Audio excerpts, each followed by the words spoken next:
بسم اللہ الرحمن الرحیم الحمد للہ رب العالمین والصلاة والسلام علی سید الانبیاء والمرسلین سیدنا و نبینا و مولانا محمد وعلی آلہ و اصحابہ اجمعین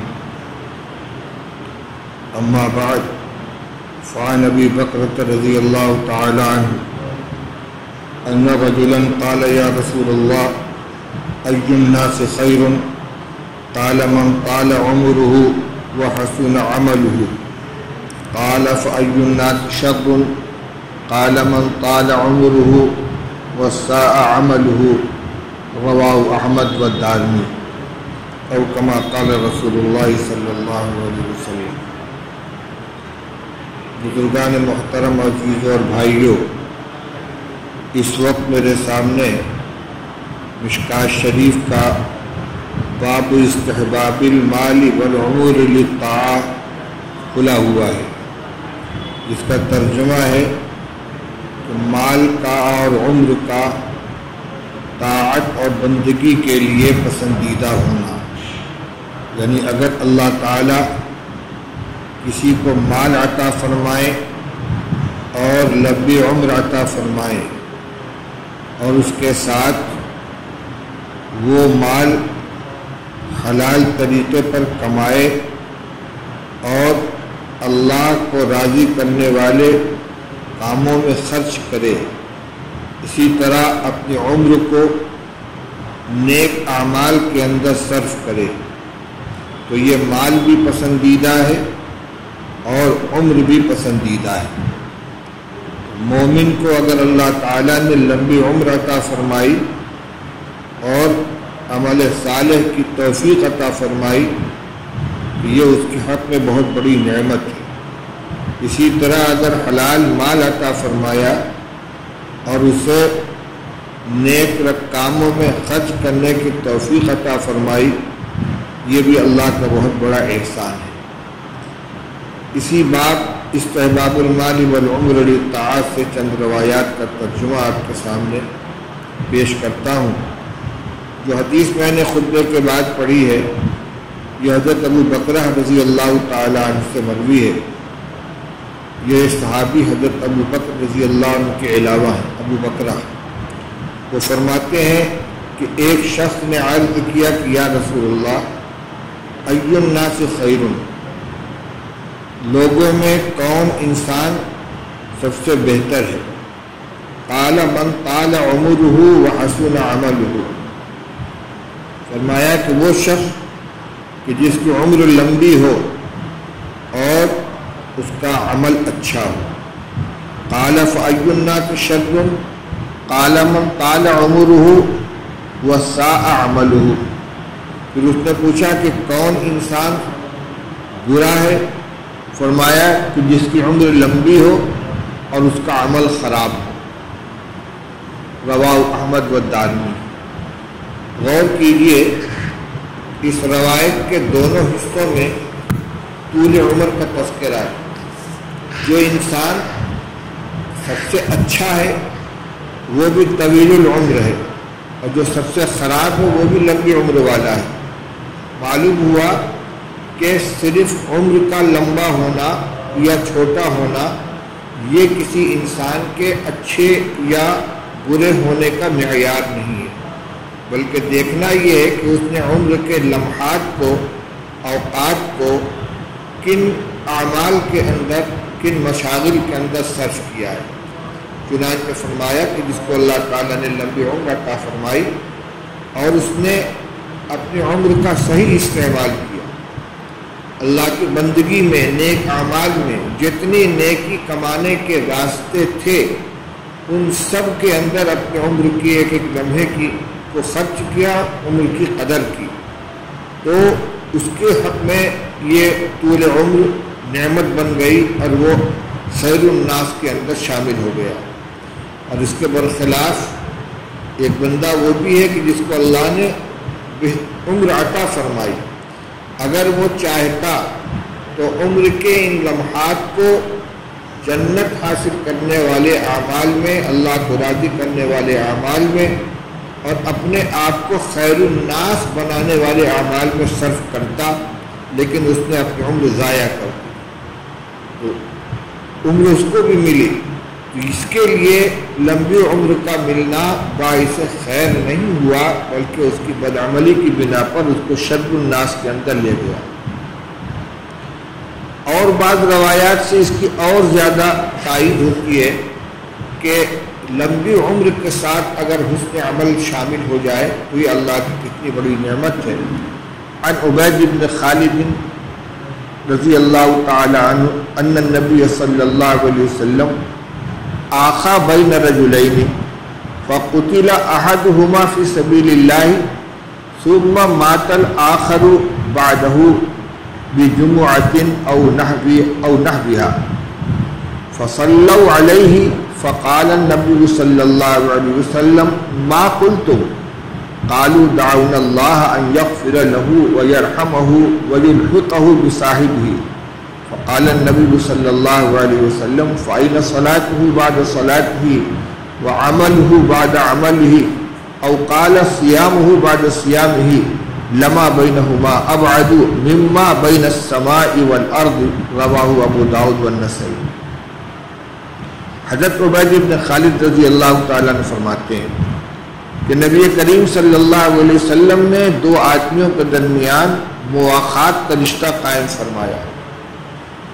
جب ہجرت فرما کر رسول اللہ صلی اللہ علیہ وسلم مدینہ تشریف لائے ہیں تو آپ نے ایک عمل یہ کیا تھا کہ ایک انصاری اور ایک مہاجر کو آپس میں بھائی بھائی قرار دے دیا، کیونکہ مہاجرین اپنا سب کچھ چھوڑ کر آئے تھے، صرف جان اور ایمان لے کر آ گئے تھے، زمین جائیداد مال و متاع سب کچھ چھوڑ کر آئے تھے، اور انصار صحابہ نے اپنا سب کچھ ان کے لیے وقف کر رکھا تھا، ایثار کا بے مثال مظاہرہ کیا۔ تو رسول اللہ صلی اللہ علیہ وسلم نے ایک انصاری اور ایک مہاجر کو بھائی بھائی بنا دیا، جو حقیقی بھائی سے زیادہ جس رشتے کو ان مہاجرین ان انصار صحابہ نے نبھایا۔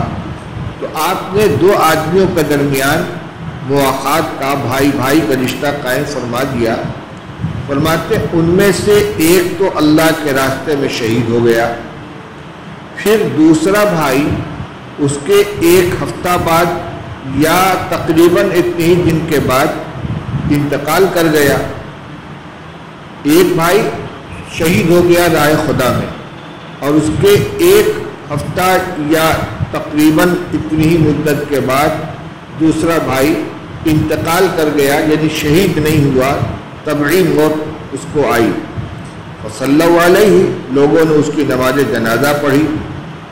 فقال النبی صلی اللہ علیہ وسلم ما قلتم، رسول اللہ صلی اللہ علیہ وسلم نے صحابہ سے پوچھا کہ تم لوگوں نے اس کے نماز جنازہ میں اس کے لیے کیا دعا پڑھی ہے، کیا دعا کی ہے؟ یہ یاد رکھیے کہ نماز جنازہ میں چوتھی تکبیر کے بعد جو دعا پڑھی جاتی ہے وہ مغفرت کی ہوتی ہے۔ ہم لوگ کی آسانی کے لیے دعا متعین کر دی گئی ہے، بالغ کے لیے اللہ مغفر لحینا و میتنا آخر تک، اور بچوں کے لیے، بچی کے لیے الگ، بچوں کے لیے الگ، لیکن اصل مقصود دعائیں مغفرت ہے۔ اس کے لیے مختلف دعائیں منقول ہیں، اور رحمت اور مغفرت کی دعا اس کے ساتھ مزید شامل بھی کی جا سکتی ہے۔ تو رسول اللہ صلی اللہ علیہ وسلم نے پوچھا کہ تم لوگوں نے اس بھائی کی نماز جنازہ میں اس کے لیے کیا دعا پڑھی ہے؟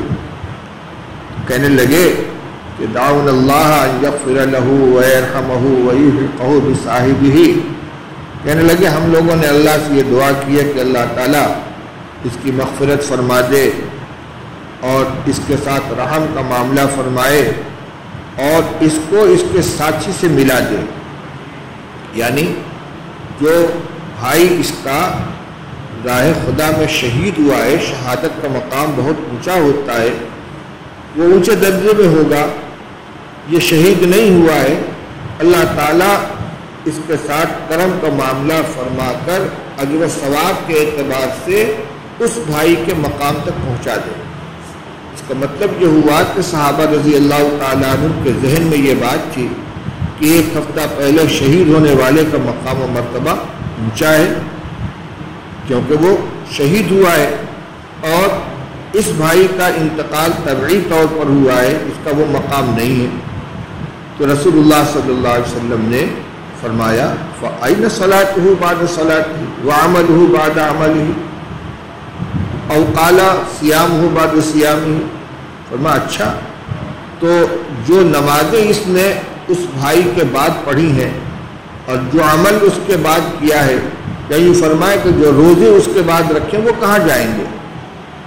جب یہ کہ جو پہلے جو شہید ہوا ہے اس کو شہادت کی موت تو ملی ہے، لیکن اس کے انتقال کے بعد ایک ہفتہ یا جتنے دن میں یہ بھائی زندہ رہا، اس نے نمازیں ادا کی ہیں، روزے رکھے ہیں، اور اگر رمضان کا مہینہ تھا تو فرض روزہ، ورنہ نفلی روزے، اور بہت سے اعمال کیے ہیں، نیک اعمال کیے ہیں۔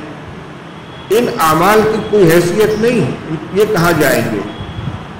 پھر آپ نے فرمایا لما بینہما ابعد مما بین السماء والارض، ان دونوں کے درمیان جو فاصلہ ہے وہ اس فاصلے سے زیادہ ہے جو فاصلہ آسمان و زمین کے درمیان ہے۔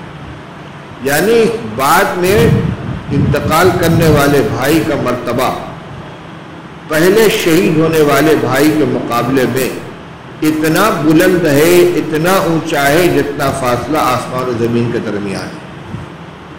دیکھیے، ایک بھائی کو شہادت ملی، دوسرے کو شہادت نہیں ملی، لیکن اللہ نے عمر عطا فرمائی، اور اس عمر کے اندر اس نے خوب کمائی کی ہے، نمازیں پڑھی ہیں، روزے رکھے اور نیک اعمال کیے ہیں۔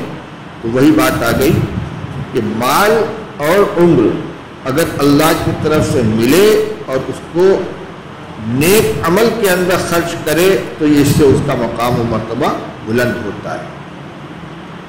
ایک روایت ہے عن انس رضی اللہ تعالی عنہ ان النبی صلی اللہ علیہ وسلم قال ان اللہ تعالی اذا اراد بعبد خیرا استعمله فقیل وکیف یستعمله یا رسول اللہ قال یوفقه لعمل صالح قبل الموت رواہ الترمذی۔ حضرت انس رضی اللہ تعالیٰ عنہ فرماتے ہیں کہ نبی کریم صلی اللہ علیہ وسلم نے ارشاد فرمایا کہ اللہ تعالیٰ جب کسی بندے کے ساتھ خیر کا ارادہ فرماتے ہیں تو اس سے کام لے لیتے ہیں، استعملہ، اس کو کام کرنے والا بنا دیتے ہیں۔ اذا اراد بعبد خیرا استعملہ، استعمال کے معنی کسی سے کام لے لینا، کسی چیز سے یا کسی فرد سے، دونوں کو استعمال کرتے ہیں۔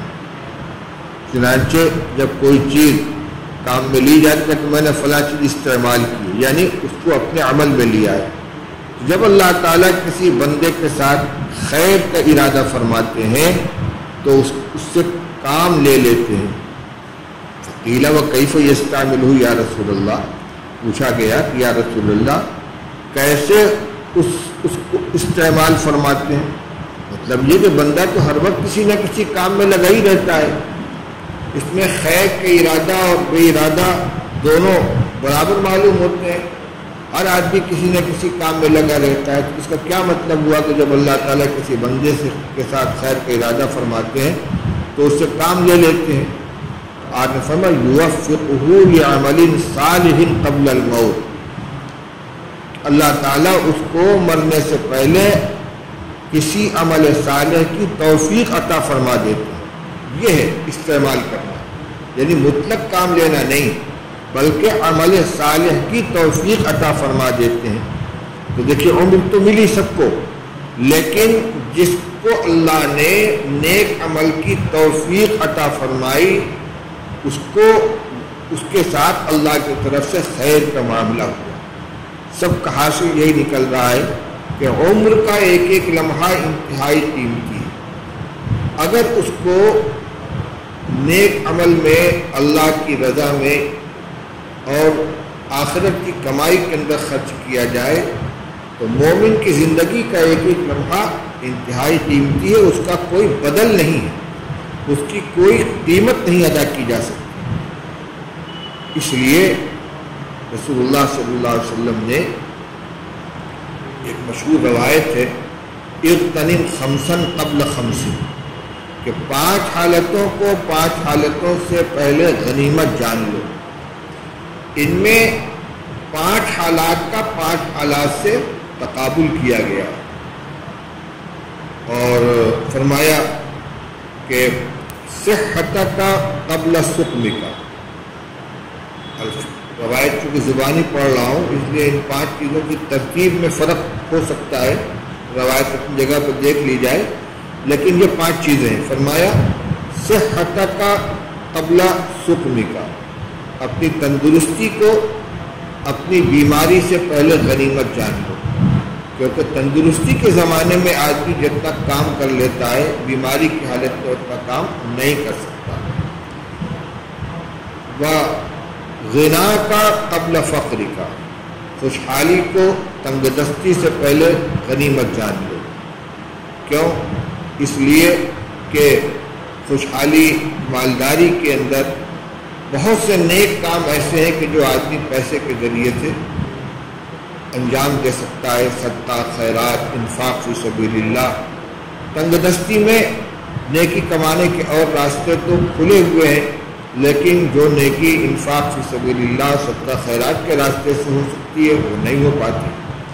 دوسرے یہ کہ تنگ دستی اگر اس حد تک پہنچ گئی کہ آدمی کے معمولات پر اس کی وجہ سے اثر پڑ گیا، فکر دامنگیر ہے، فقر فاقہ کا شکار ہو گیا، تو اس کے مقابلے میں جب فارغ البالی ہوگی، کشادہ حالی ہوگی، غنا ہوگا، تو وہ جو رکاوٹ تھی عمل کے اندر وہ نہیں رہے گی۔ اس لیے فرمایا کہ خوشحالی کو تنگ دستی سے پہلے غنیمت سمجھ لو۔ جب تک اللہ تعالیٰ نے اتنا غنی بنا رکھا ہے کہ تم دوسرے کے محتاج نہیں ہو، تو اس وقت کو غنیمت سمجھو، کچھ کر لو، کچھ کمائی کر لو، کچھ آخرت کی تیاری کر لو۔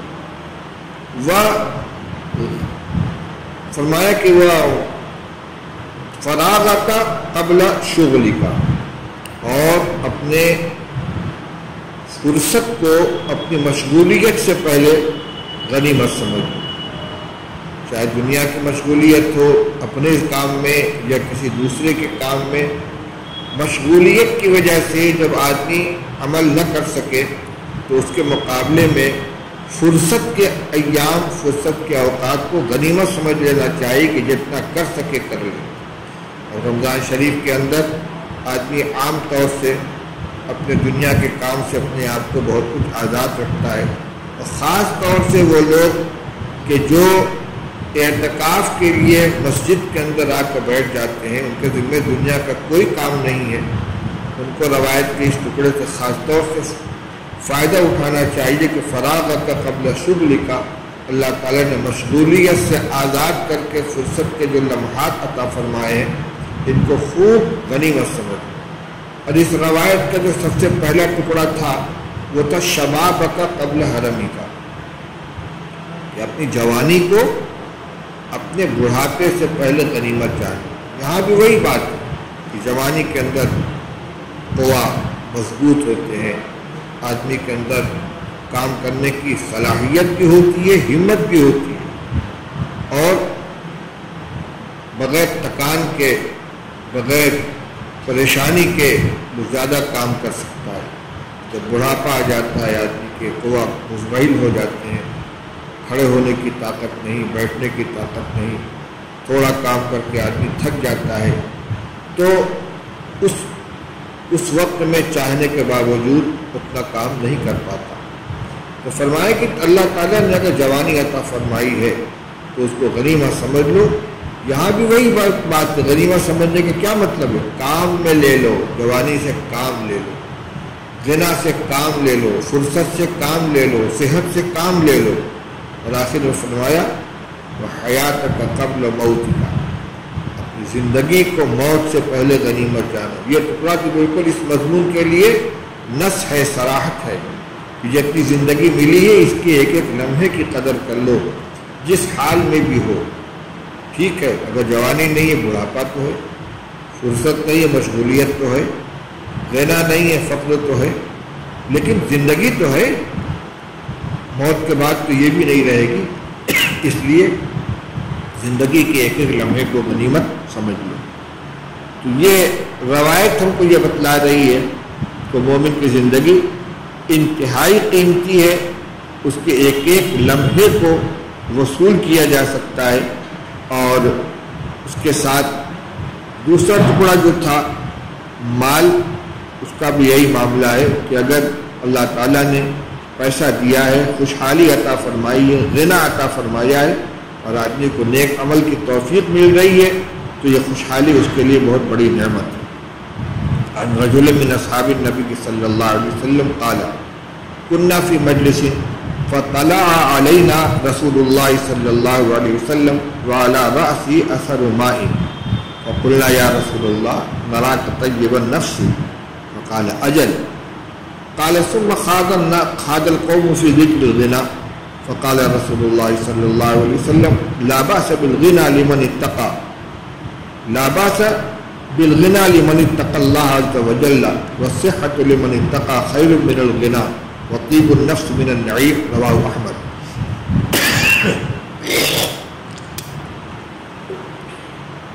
ایک صحابی ہیں، کہتے ہیں ہم لوگ ایک مجلس میں بیٹھے ہوئے تھے، صحابہ کرام ایک ساتھ بیٹھے ہوئے تھے، کہتے فطلع علینا رسول اللہ صلی اللہ علیہ وسلم، ہمارے سامنے رسول پاک صلی اللہ علیہ وسلم نمودار ہوئے، تشریف لائے، غالباً حجرے سے تشریف لائے، کیونکہ ازواج مطہرات کے حجرے مسجد نبوی سے متصل تھے، خاص طور پر حضرت عائشہ رضی اللہ تعالیٰ عنہ کا حجرہ جو رسول اللہ صلی اللہ علیہ وسلم کی ابدی آرام گاہ بنا، اس میں سے آپ نکلے، مسجد میں تشریف لے آئے۔ کہتے ہیں کہ وعلی رأسہ اثر ماء، آپ کے سر کے اوپر پانی کا اثر تھا، یعنی غسل کر کے تشریف لائے تھے، سر بھیگا ہوا تھا، جس سے محسوس ہوتا تھا کہ آپ غسل فرما کر تشریف لائے۔ ہم لوگوں نے عرض کیا کیا رسول اللہ نراک طیب النفس، ہم آپ کو خوش طبع دیکھ رہے ہیں، ماشاء اللہ اس وقت آپ کی طبیعت حشاش بشاش ہے۔ تو آپ نے فرمایا اجل، بالکل ہاں، طبیعت کے اندر بشاشت ہے الحمدللہ۔ صحابی کہتے ہیں ثم خاض القوم فی ذکر الغنى، پھر لوگ غنا کے ذکر میں مشغول ہو گئے، یعنی مالداری کا تذکرہ آ گیا۔ تو رسول اللہ صلی اللہ علیہ وسلم نے فرمایا لا باس بالغنى لمن اتقى اللہ عز وجل، جو شخص اللہ کا تقوی اختیار کرے اس کے لیے غنی ہونے میں کوئی حرج نہیں۔ اس کا مطلب یہ ہے کہ مطلق مال کی مذمت نہیں کرنی چاہیے، نہ مطلق مال قابل مذمت ہے۔ دین کے کتنے کام ہیں جو مال کے راستے سے حاصل ہوتے ہیں۔ آدمی فریضہ زکوٰۃ تبھی تو ادا کرے کہ جب صاحب نصاب ہو، حج تو اسی وقت کرے گا، اس پر فرض ہوگا جب وہ صاحب حیثیت ہو۔ اس کے علاوہ صدقات، خیرات، والدین کی خدمت، بچوں کی اور یتیموں کی، بیواؤں کی خدمت، یہ سارے کے سارے وہ نیک اعمال ہیں جو مال کے راستے سے ہوتے ہیں۔ تو مطلق مال کی مذمت نہیں کی گئی ہے، فرمایا غنا، خوشحالی، مالداری، اس شخص کے لیے مالداری میں کوئی حرج نہیں کہ جو اللہ سے ڈرنے والا ہو۔ اللہ سے ڈرنے والا ہے دونوں چیز، کمانے میں بھی اللہ سے ڈرے اور خرچ کرنے میں بھی۔